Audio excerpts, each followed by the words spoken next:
Ladies and gentlemen, boys and girls, and everybody in between. He's a South Texan poppy poet living that #middle-class gay life. It's Chibi. And he's a West Side bird with a badass hoodie collection. It's Rooster. And this is Words and Shit, The show where you get to know the person behind the poetry. brought to you by Write Art Out. Chibber! Rooster! Howdy. Hello, everybody tuned in today. Yeah. I'm excited to share this space with you and with our featured guest today. But can we brag on ourselves a little bit? Because it's the end of the month. Yes. But it's also the end of something that we started, or maybe it's the beginning of something that we started, but we closed submissions for a literary magazine that we just started this year called The Mixtape. Yes. And Rooster, for those that don't know, you want to give a quick, blurb on what The Mixtape is? The Mixtape is a literary journal that we just started, Chibi and I, along with some amazing help from other individuals, Samara, Omar, shout out to Larissa, where we accept poetry, artwork, creative nonfiction, and academic work that centers on each specific issue, centering on a music genre, on a particular type of era in music, and so forth. Yeah. And we started this because both Rooster and I really understand the power of music, right? And what music can do culturally, societally, even personally. I know for me, my teenage years were all about, punk rock, hardcore that really fueled this anti-establishment, rebellious kind of nature that I was just yes, this is fuel. The music was fueling me and driving me in a direction that I just felt so validated and seen, and there was community centered around music. What was it for you, Rooster? For me, it was definitely hip hop. It was I grew up during that late 90s, early 2000s when it was really popping, and contrary to what a lot of people think, I was really into Outkast back then, and you were kind of a weirdo if you were into Outkast back then. It wasn't until kind of Stankonia and Hey that it was cool to be an Outkast, but they kind of gave me permission to be yo, you're into weird things. You like to read books and talk about Basquiat and blah blah blah blah. So I was really a big fan of them.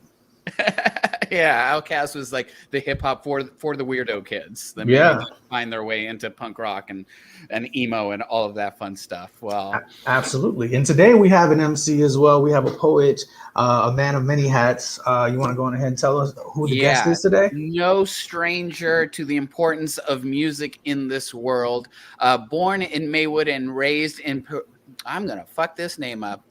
Peoria, Illinois. Yes. Brandon Alexander Williams is a poet, MC, and DJ. He is the most recent recipient of the Grant Wood Fellowship and is a visiting instructor at the University of Iowa School of Music, where he teaches courses on hip hop. Williams is an alumnus of the Southern Illinois University-Carbondale, where he produced The Yard, an a cappella hip-hop musical. As an active MC and DJ, he has performed and taught throughout the country, produced 8 albums, published 2 books, and given several guest lectures and keynotes centered around art, integration, education. Y'all give it up, show some love in the comment section for Brandon Alexander Williams. Welcome to the show. What's up? Hey. Very glad to have you. So we're gonna just dive right in because this is also kind of you're on a time crunch. So we want to just jump right in and get to this thing that we call speed dating to better get to know you, but then also for the individuals who are listening. So we're gonna ask you kind of a quick series of questions, and you feel free to answer them as quickly or as elaborately as you like. Chibi. Yeah. First question. What is the best hip hop album of the 90s? Best hip hop album of the 90s is it's AT Aliens by Outkast. Good call. I dig that. Yeah. All right. Aquemini, but I'm gonna go with AT Aliens. Yes, that one. Yeah, a lot of people go with Aquemini, but I agree with you. AT Aliens was phenomenal, front to back. Second question: what is one of the weirdest poetry performances you ever had? Weirdest? Yeah, So maybe once upon a time I went to an all erotica set in Chicago, and I was weirded out because after the set, a older lady made a pass at me, and and it made me very uncomfortable. So that from that day forward, I quit doing erotica pieces.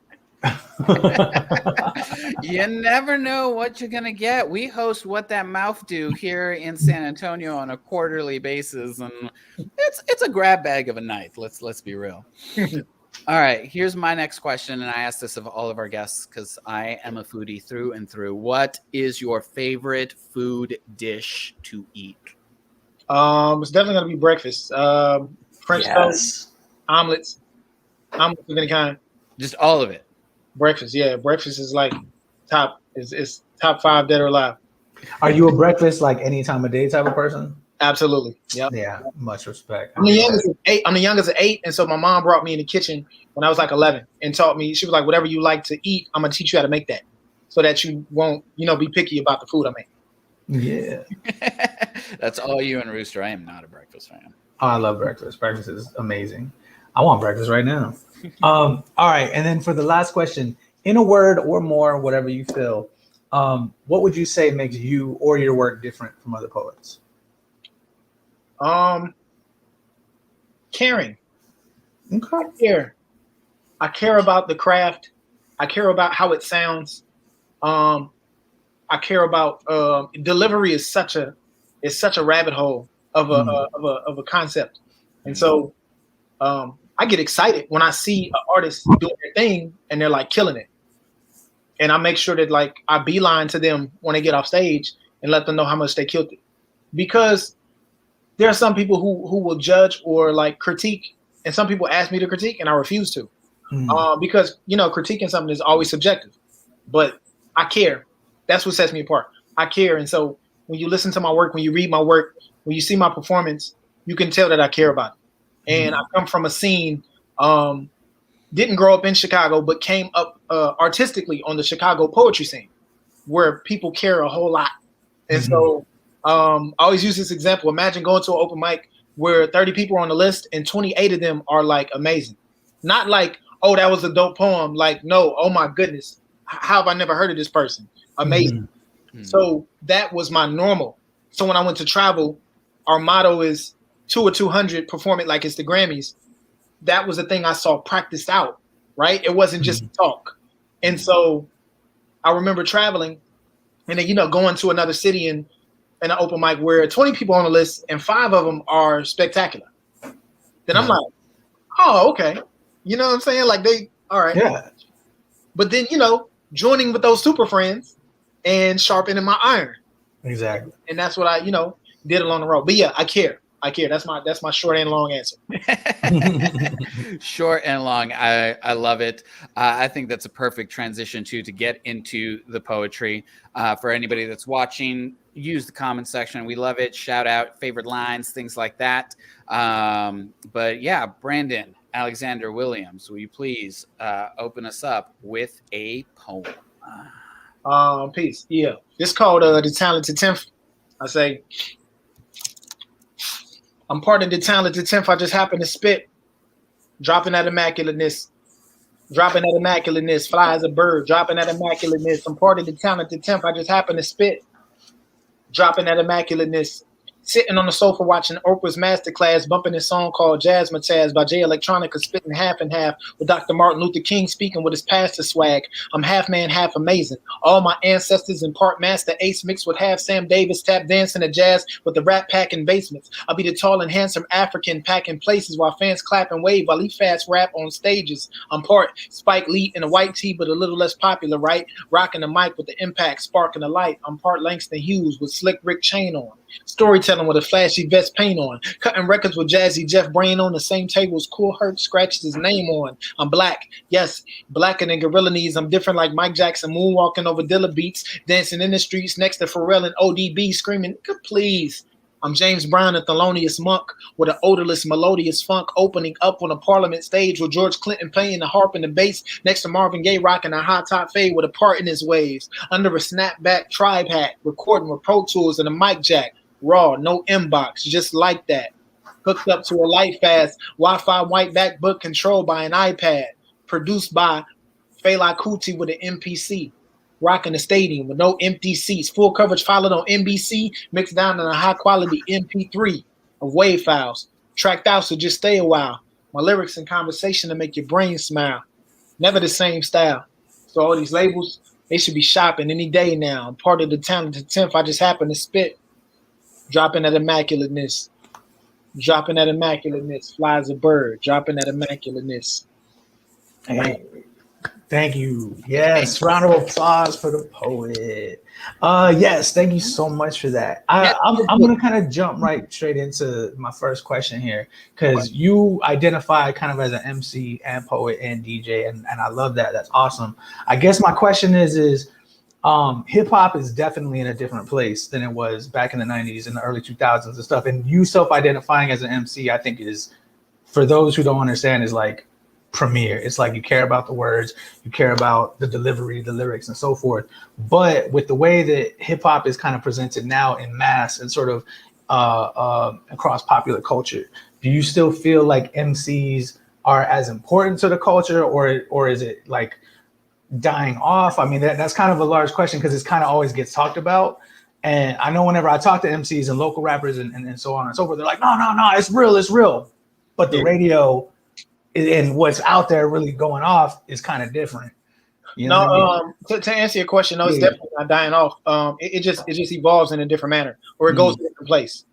There's always going to be an underground, right? There's always going to be a niche market of MCs, just like there's always going to be a niche market of like poets, right? Sure. Who only travel, or poets who only slam, right? There's always going to be different places. So hip hop is going to evolve. I just have been introduced to hip hop. Well, not just. Maybe around 2012, I was introduced to hip hop in the educational space. And so what's happening in that space is that they're letting more MCs in, like MCs that actually MC. Because usually it just started with professors who were fans of it. But once you bring in a practitioner, it changes everything. Because, for example, in my class, for the final, the students had to write a battle rap from the perspective of whatever subject I gave them.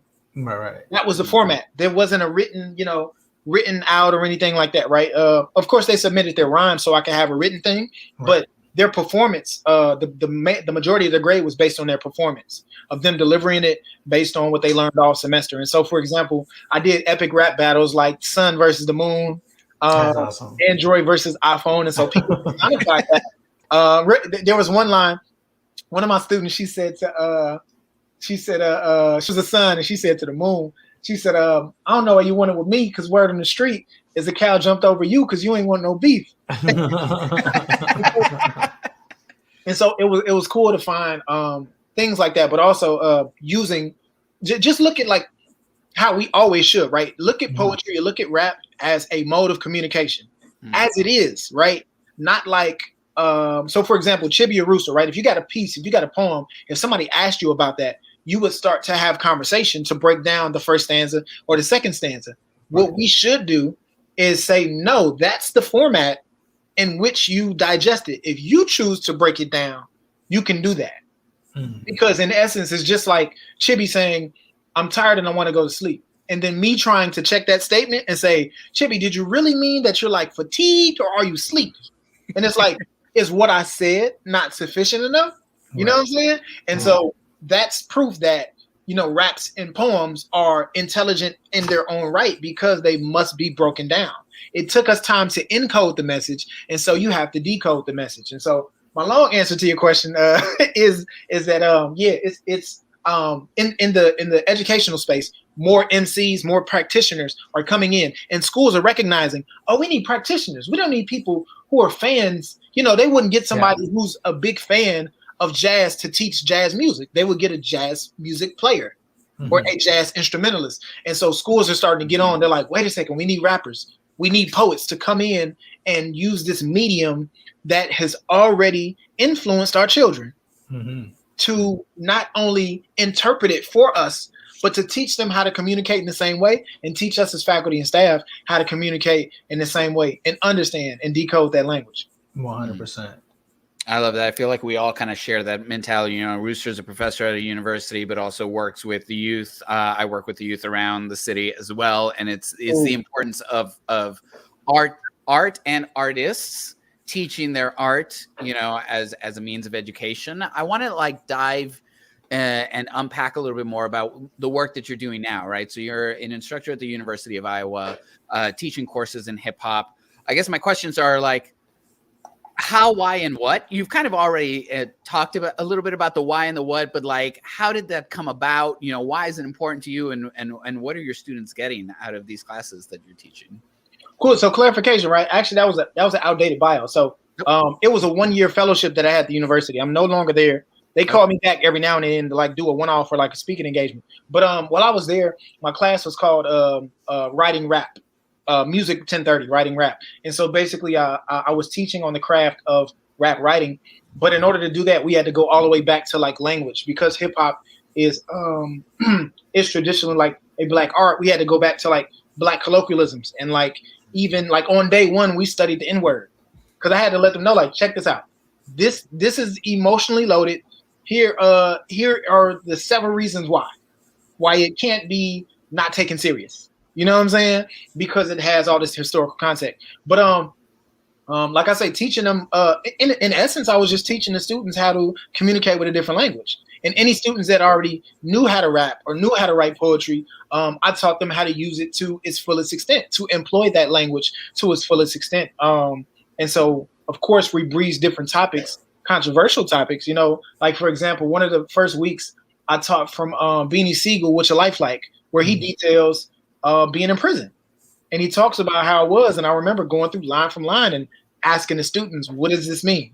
Like every single line, whether it's cursing, whether it's graphic. And he's like, wait a second, like that's for it. And it's like, yeah, this is real. Do you hear the, you know, what he's talking about, how he has to wash, you know, what do you say, wash after, he said, you got to gargle and spit, same water you piss. You know, like he was just talking, really going graphic. And so that type of stuff, I put them in the thick of it, right? I didn't just be like, oh, let me give you like the rap from the Fresh Prince intro. You know what I'm saying? Let me give you, and then I also taught from battle rap too. Because at that form, I believe at the battle rap juncture, that's where new rhyme styles are born and die every battle. Like the life expectancy of wordplay, it evolves with every battle, because somebody introduces something new, then everyone copies it, then it's played out and it keeps going. But then from there, it trickles out into actual rap music, into poetry. So when you hear these, you know, new rhyme styles, I'm heavily influenced by comedy and battle rap specifically. So you're gonna hear elements of comedy in my delivery. I really study comedy for delivery, because comedic timing is, I think, is an underestimated like concept of genius. Yeah, to say something in the right amount of time to elicit laughter. Yeah, to elicit an aha moment from another poet. You know. Yeah, it's definitely an art. Comedy is definitely art. I totally feel you on that. I listen to a lot of comedians for that. And then also you learn a lot about voice if you listen to comedians. Like Hannibal Buress sounds a lot different than Jerry Seinfeld, who sounds a lot different than, you know, and there's a reason why comedians all bring their own flavor to it. And it's really interesting when you think about that in terms of poetry, because yeah, sometimes we all use similar metaphors, but one person delivers it one way, another person delivers it another way, and so on and so forth. Rooster, where you from, man? You dropped two names that I rock with heavy. Where you from, man? I'm from San Antonio, man. Bro, you said, first of all, you brought up Outkast, and then you said Hannibal Buress. Hannibal Buress went to my college. He wasn't there when I was there, right? Yeah. But I taught some of his stand-up in my class. Hannibal is awesome. One of the homies here has a Hannibal Buress in San Antonio story. The homie Travis, he bumped into him at a taco spot and was like, "Hey Hannibal, can I get your autograph?" He was like, "No, but you could buy me a taco." So he bought him a taco. Right, you could have an experience. Like he's a genius. Like and a lot of people to know that like he wrote for SNL and 30 Rock before he got his hour special and everything. But what I taught in class is like how he leaves. There's no filler at all. He finds a joke, and then on the way to the joke, finds a joke in the joke, and it's like, this is completely brilliant, you know? Mm-hmm. Like one of his punchlines where he says, he's like, you know, he said, I host an open mic, and then, you know, my ex-girlfriend came, and I had to introduce her, and he said, you know, give it up for this horrible ass person who did mediocre blowjobs. Tia Johnson. Then the audience like reacts, and he's like, I gotta stop saying her real name.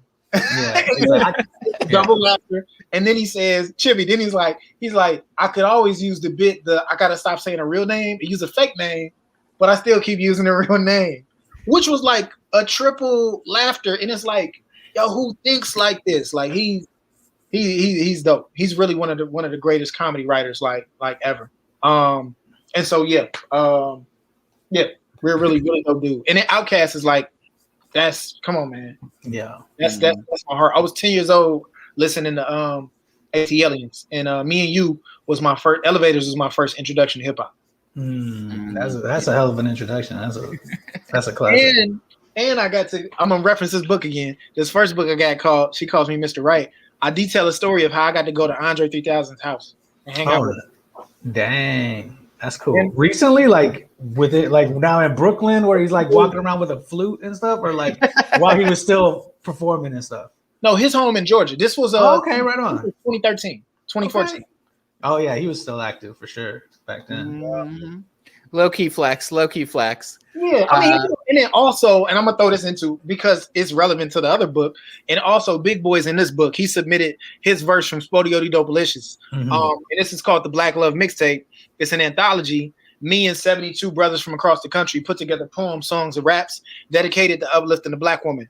And on every page, there's a QR code. If you scan it, it takes you to a private playlist of that artist spitting that piece. So it's an audio book built into the physical book. That's legit. Well, let's talk about, kind of the other things you mentioned, like how you've worked some of these things into like your lesson plan at your year at the University of Iowa, but you also offer these online webinars that you got on your website right now, Eating Off Your Art. But essentially what you're doing is kind of like breaking down the stereotype of the starving artist, right? The starving artist stereotype. You've been traveling and performing for the past 12 years. So can you tell us a little bit more about that course and kind of like what your journey has been as an artist living off his art? Man, so that's something I'm super duper passionate about because when I kind of went, it was like, walking the unbeaten path. Going straight through the woods with a machete, like figuring it out and then going back and paving it and saying, hey, y'all can come this way. So like, excuse me. Mm-hmm. So the Unstarving Artist, Eating Off Your Art, the masterclass is a 2-hour webinar and it's a full course outline.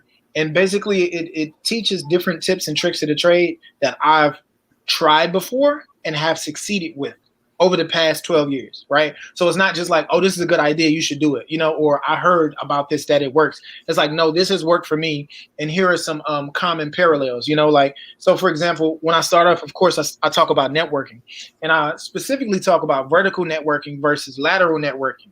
And I identify vertical networking as like people who book talent, and then lateral networking is the talent that gets booked. So if you're at an event, there's likely a host there, there might be a band there, a photographer, a bartender, right? All of these different people get booked. And so when you're networking, keep in mind, okay, this is a lateral networkee, or sometimes it's a hybrid, right? Chibi might throw his own events. So you're like, okay, that's lateral and vertical.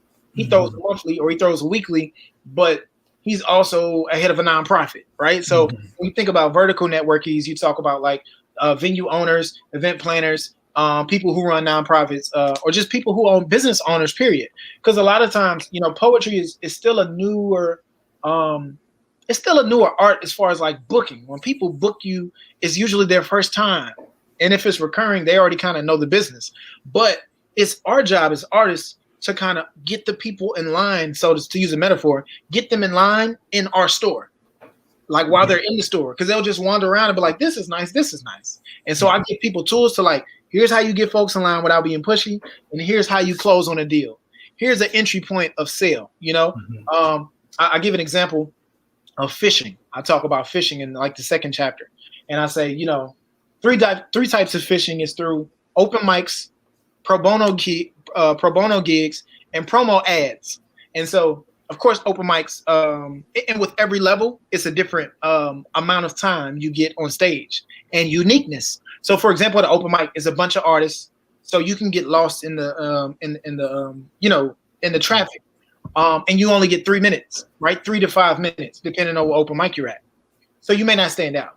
When it comes to a pro bono gig, right? I say you would do this for like a school graduation. It's tons of graduations. If you're a poet, you're not doing nothing. You should contact somebody and be like, hey, could I do a piece that compliments like for the students? Now you're on the stage by yourself. There's no other poets in the building that are performing. and even though you didn't get paid, it looks like you did.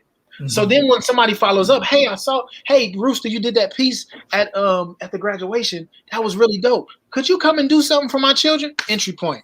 That's the entry point for sale. A lot of times we fumble those. We just think somebody's giving us a compliment. No, that's the entry point for a sale. That's when you say, yeah, let me send you something. And the next thing you should send them should be like a proposal or a potential invoice. All right, yeah, here's a 12-week program. Here's a 20-week program. Here's once a week, here's twice a week with different prices. So in essence, you give them a menu. You say, hey, here's the menu for what you just asked about. Because this is business happening when they talk that way. You know what I'm saying? And so I teach students about or artists about the 3 types of menus you should have, right? You should have your booking menu, you should have your performance menu, and you should have your merchandise menu, right? Of course, booking menu is A, B, and C, right? At least come up with 3. Menu A, this is how much I cost for 15 to 20 minutes. This is how much I cost for 30 minutes. This is how much I cost for 45 to 60.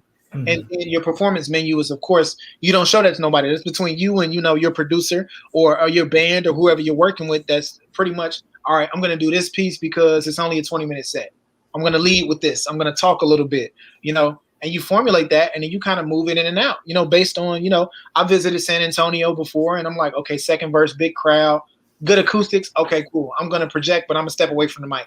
All of that stuff is like written in my menu, Of course, mine is kind of like in my mind, but then it's like, all right, go to, Austin Slam. And it's like, okay, smaller venue. I'd rather not use the mic. Everybody can hear me. And because it's only 15 minutes, I'm going to do this. Then I'm going to do that.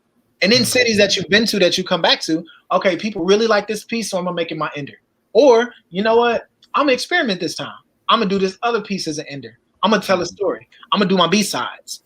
These are things that we should be thinking of as artists. Get really deep into it. You know what I'm saying? Get into the weeds of your artistry. Look through your Rolodex. Look through your poems and decide, you know what? I ain't spit this in a while. I'm going to do this at this city because this is a city I grew up in. Or this is the crowd. This is my birthday show. So I can do the pieces I don't usually do. I can kick off my shoes and relax my feet and party on down to the Escape beat. You know what I'm saying? Like I can do all that. And so I talk about things like that, and I talk about like negotiation details. Negotiation tactics, and different ways to leverage a decent amount, man. And we talking like real money. We talking like 4-figure gigs that people have. But if we only think people can afford $100 to pay or whatever, then and we don't research or we don't experience or we don't explore, then we'll get stuck in that, and we won't think, how can I make living off of spoken word? You know what I'm saying? No, absolutely, yeah. I'm thankful to have been doing it full time for the past we'll say 8 years, to where it's been nothing but that. And there's definitely a mixture, right? So it's not just I perform poems on stage and then that's it. Like, of course I've written for some stuff, right? But all that's still intertwined. You know what I'm saying? It's still in the gene pool of poetry, writing, and all of that. And then also I'll get into the weeds of like different contracts as far as like what to detail. Someone asked me the other day, hey, if somebody commissioned me to write a piece for a commercial or for something, how much should I charge? And I'm like, you need to charge for the composition of it. You need to charge for the writing of it, for the arrangement of it, for the vocal production, i.e. the delivery, right? Because if someone else is going to read this, you got to teach them how to read it. That's a job. In the industry, that's a job. Somebody writes, a lot of R&B singers or pop singers, somebody writes the song, somebody teaches them how to swag the song along, how to do it to the beat. All of that's a different price. You need to give them one price, but you need to let them know, hey, this was this much and all of that. And it can't be taken away. They can't be like, oh, the price is $5,000. Let me take away $1,000. Take away the delivery. It's like, no. It's built in, but you need to know what you're paying for. Because if you just say poem $5,000, they're like, what? You got to bring it to them. You got to help them understand. Like, yo, no, this is this. This is all these different levels. And then on top of that, this is the finished product audio. Then you're paying for the audio recording. Then you're paying me to be on camera. On the audio and for my likeness to appear. Like Yeah, it gets petty like No, yeah, it's definitely a vast, like, I completely agree. And I agree with you. Artists have to control their destiny in terms of marketing, publishing, their prices, accounting, all that goes into it. And like you really take a very extensive approach with it. And I think that's awesome. And I also think it's awesome how you share that information, because a lot of times we talk about like gatekeepers in poetry or like venues and stuff like that. And I see you more as someone who's like a gate opener. And I guess my question is like, Thank you. What kind of drove you to sort of be that way, to sort of share these gifts or this information and these talents like that? Man, when I think about a gesture of love, that's like the biggest gesture of love, giving. It's like not giving with expecting something in return, but giving because I want you to be better. Like, I want you to have an opportunity I didn't have. And so, like, I remember once upon a time I was in Atlanta visiting, and a guy asked me outside the Waffle House. He was like, "Hey, could you spare, some money?" I was like, "I don't have no money, but I'll buy you a meal." He was like, "All right, cool." And so I gave him the menu. I said, "Buy whatever you want." And I can see him kind of hesitate, like, "Dang, should I like order a bunch of stuff?" You know what I'm saying? But he ordered one meal, and then when he was done, I paid the bill, and I told him, I said, "Check this out. This is a gift. This means that if 5 years from now I'm down on my luck and you're the richest man in the world, you don't owe me anything. I want you to pay that forward." And so the people, the young and old OGs that taught me the game, whether it's performance or whether it's money-wise, they gave it to me. They gifted it to me. And so I'm going to give it away as well. I'm going to continue to do that. And then on top of that, I sell the course, but I still daily and weekly give out tips from the same course, because it's like, hey, if you don't want to just look at my free tips or search it, if you want to hire me to walk you through it, that's a price. You know what I'm saying? And so, but for the most part, it's just I'm passionate about it. I want artists to win, because another thing I discovered is that, and I learned this from like going to the farmer's market, right? Me and my wife go to the farmer's market. Hi, Gabby. My baby go to the farmer's market on Saturdays. And one day we went to a stand and they were sold out of something. And so then we thought, okay, let's go to this other stand. They have produce too. And I said, wait a second. And I said, a lot of artists, we think that, well, if I'm a poet in San Antonio and you're a poet in San Antonio, eventually, like, you could take my gigs. There's no such thing. Right. And here's why. There will be more gigs. And so if my hopes are that, what I know will happen is that when I give this, I use an analogy of oranges. If I come to the farmer's market and I got 100 oranges and I sell out of oranges in 8 minutes, I'm excited because I'm like, yay, I sold out.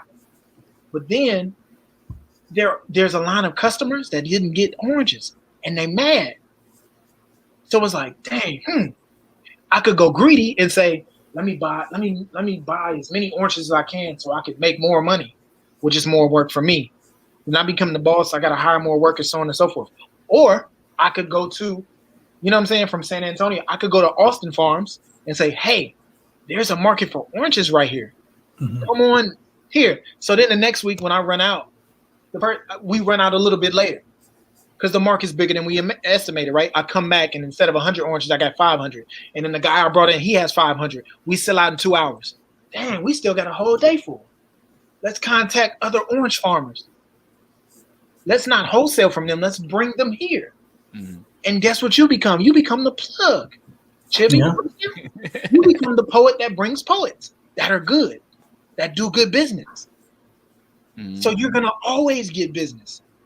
And then if one day, using the farmer's market analogy, if one day your stand breaks down, they're like, yo, man, here's another. Here you go. I got an extra one in my truck. Yeah. Here, have it. Sir who brought me here. Mm-hmm. And brought me money to feed my family. So when I get booked for gigs, best believe I bring artists with me. I'm bringing an artist with me next Wednesday. Yeah. And I love that. He's learning this right now, but when he see him, he gonna be like, yo. Yeah. So it's you got to bring them.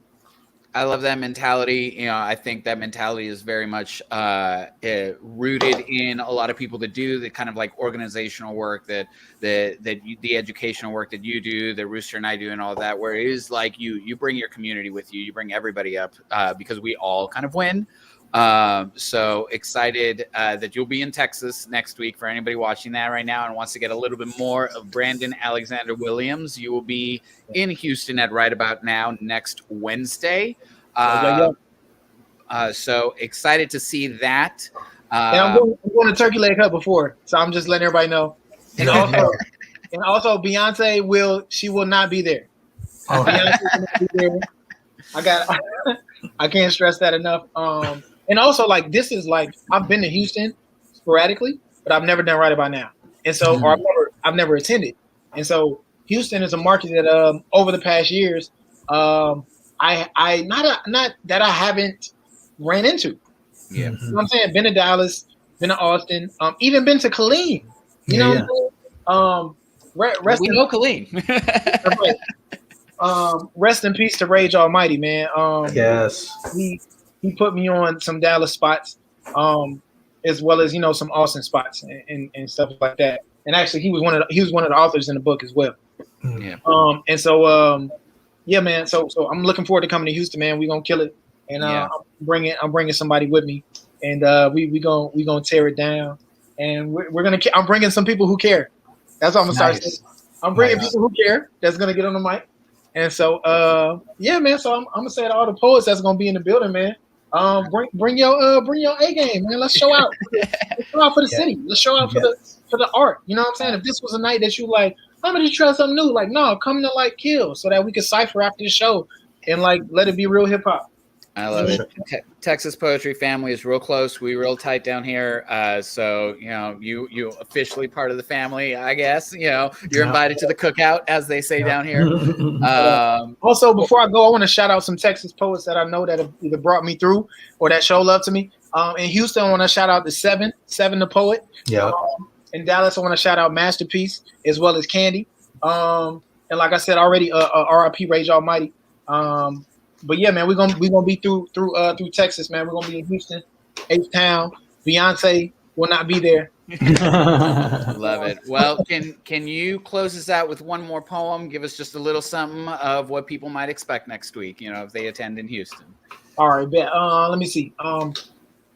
Miss America, you left your daddy house 3 ships deep, headed west. High frequencies, overstayed welcome with welcoming natives. Thanksgiving food and cultivation of land traded for blanket statements and redlining, punking me, scooting and bumping me. Ohio company, there you go, changing the rules, blocking me. Jim Crow tried stopping me, knocking me. We turned Greenwood, Orchard, and Pine into money bands on Black Wall Street. So you dropped a bomb on me. You dropped a bomb on me. Pardon me, starving me, manufacturing poverty, sit and watch, then whipping Plymouth Rock and dropping him on project housing property. I beat the game with a handicap, proceeded to leave, but you pimping us, made us poor and had money sent to us. Say daddy can't be in the crib to get benefits, so he dipped and that crippled us. Pissed because depression is rampant. People drinking, geeking, and sniffing some. Candy store be giving some. Ease your mind random. Meanwhile, legislators preparing documentation that accommodates mandatory minimums. No filibus. Got to get them rooms at the Doubletree Penitentiary and fill them up. Meanwhile, mama working double time, so she's sending us to daycare with Similac. She don't mouth to nipple us. Nutrients lacking, bones and heart brittle. No therapist or hospital. Pain turns to rhyme. Hot spitter. Comedy prize got you hot, richer than pride when you were not winning. All by design. America happenstance is not with her, but we manufacture culture. I say we manufacture culture. Remix anything given. This ain't even my dialect and I'm rhyming it. That's mathematics and linguistics combined, embedded in my melanin. You can't keep greatness from me. The cheese already shredded and spreaded. You can't degrade this from me. You can't put me back in the block. You can't cremate this mummy. This is God's currency. You can't recreate this money. We be seasoning. Extract. Indigenous to expat, royal wherever I step at. My elders built pyramids and you still can't destroy or dissect that. Wait a minute, fall. You better check back and don't hold your breath black, because as soon as I plummet, my wings spread, 2 bussing, parachute. I ain't even know I had that in a jetpack. And that be the black woman. She be the vertebral column and she go hard whether she is or not wounded. But you cold-blooded, America. Dream seller, amphibian, far from the black Aunt Vivian. I was only chattel to you. All you ever cared about was had the numbers added to you. Had me fight my people over Federal Reserve notes that don't even matter to you. I'm cashing my chips in, leaving this casino I will no longer fight this battle for you, Miss America. Thank you so much to the poet for joining us, Mr. Brandon Alexander Williams. Where can people find you, your work, your books? Work for those who are listening in podcast format. Where can they find you, sir? Man, you can check me out at moderndaygriot.net. But also follow me on Instagram at Brandon Alexander Williams. You get the link, my bio, it goes to my link tree. Takes you everywhere you need to go, whether you need to buy classes, you want to book me, or if you want to buy some books and gift them to people. You know what I'm saying? So moderndaygriot.net or Brandon Alexander Williams on IG. Love it. Thank you so much for joining us. Safe travels. Hopefully we'll get to see you in Houston. Thank you for carving some time out and joining us. Much appreciated. For sure. Thank you. Yeah. Have a good one. All right. Peace. Yo, Rooster. What up? I mean, I feel like we just got like a little mini masterclass right now. Right? Yeah, 100%. Like, yeah, taking the notes. Yeah, I mean, for the average individual who maybe has some interest in poetry, I think this episode, it gives you just a tiny glimpse into all the work that goes into it. I mean, into it's the so glacier that is being a working artist. Yeah. It is a job, and we say that, and sometimes people don't understand it. And shout out to Brandon for really giving it to the people. Like that's highly commendable. Yeah. A lot of people just want to gatekeep. A lot of people just want to keep the information for themselves, or there's a lot of kind of going back to his metaphor about if I sell oranges. Yeah. Sometimes, and I've seen this, I mean, metaphorically speaking, like if you sell your 100 oranges and then someone else brought 200 oranges and then they sell out and then sell out more, sometimes people are like, well, why do they sell more? It's like, well, like it happens. And so to see someone who's just actively like doing not only their own work and growing and developing as an artist and a performer and an educator, and then openly sort of just lifting the floodgates for everyone else, that's so commendable. Yeah, and it's very much to the point that he made. Like, this is not a zero-sum game, people. All right. Mm-hmm. There is no shortage of spaces and gigs and paying gigs for talented artists out there. So for anyone thinking about it, I mean, it's work. The shit's gonna work. And not all of us have a team of people behind us doing all the extra work, and I think that's the hardest part of like being like a working artist, is that you don't just get to do your art. You got to do your marketing. You got to do your publicity. You got to do your social media posts. You got to do your newsletters, your Substacks, your all of it, right? To where all that behind the scenes work isn't usually seen or appreciated. And just having people out there kind of like Brandon, that's giving you the kind of like, the pearls. The pearls, yes, the gems of wisdom to help move that along, I think is wonderful. So much props to him and the work he does, and thank you to the audience that has joined us tonight for this episode. I hope you got pearls of wisdom out there, and whether this is your first or time, or you've been here many a times, just make sure that you continue to follow us on IG and Twitter, Words and And also watch the past episodes on YouTube and wherever podcasts you listen to, iTunes, Spotify, Google Play, whatever. We're out here. Make sure you like and subscribe, or subscribe at the very least. I say it every week. I want to change that URL. Subscribe to the YouTube. That way you get notifications about upcoming shows.